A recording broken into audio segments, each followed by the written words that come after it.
আসসালামাইকুম, আমি পাভেল। তো আপনাদের কাছে আরেকটা নতুন ভিডিও নিয়ে আসতেছি। দেখতে পাচ্ছেন এটা একটা পিস্টন, ঠিক আছে? এটা একটা পিস্টন। তো পার্কিং সেট দেখতে পাচ্ছেন, লেখা আছে এখানে পার্কিং, ঠিক আছে?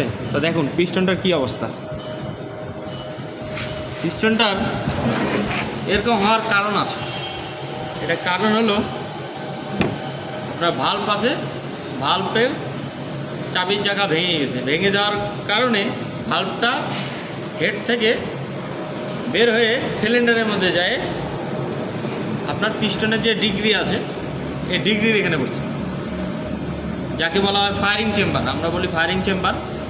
এই ফায়ারিং চেম্বার এখানে আসে বাড়ি খাইছে। এই বাড়ি খাওয়ার কারণে এই পিস্টনটার এই অবস্থা হয়েছে।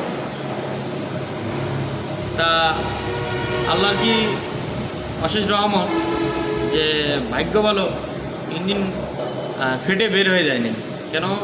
জেনারেটর তো একটা হাই আরপিএম ইঞ্জিন, সবসময় ওটা হাই আরপিএম থাকে। হাই আরপিএমে সমস্যা হলো কানেক্টিং রড ভেঙে যাওয়ার সম্ভাবনা থাকে, ব্লক ফেটে যাওয়ার সম্ভাবনা থাকে, যেহেতু রানিংয়ে এই ধরনের কোনো সমস্যা হয়। তো আশা করি এই ভিডিওটা আগে দেবো, তারপরে আরেকটা ভিডিও বানাবো। আমরা ইঞ্জিনটা খুলছি, ওটারও একটা ভিডিও আপনাদেরকে দেখাবো। ঠিক আছে, ভালো থাকবেন, সুস্থ থাকবেন, আল্লাহ হাফেজ।